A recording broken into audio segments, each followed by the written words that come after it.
The new Shine Pro 2-in-1 car drying towel. First, wring out the chamois.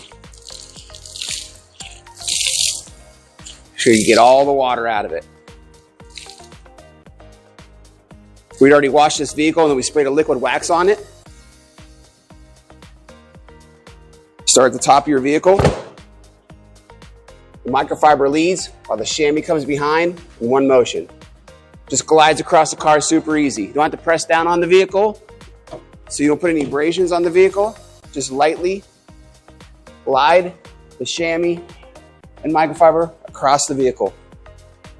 Wring out when needed.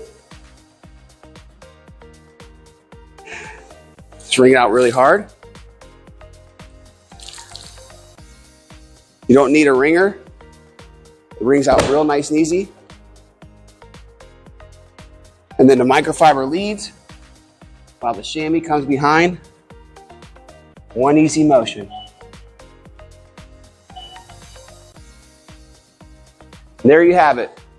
The Shine Pro 2-in-1, made for you.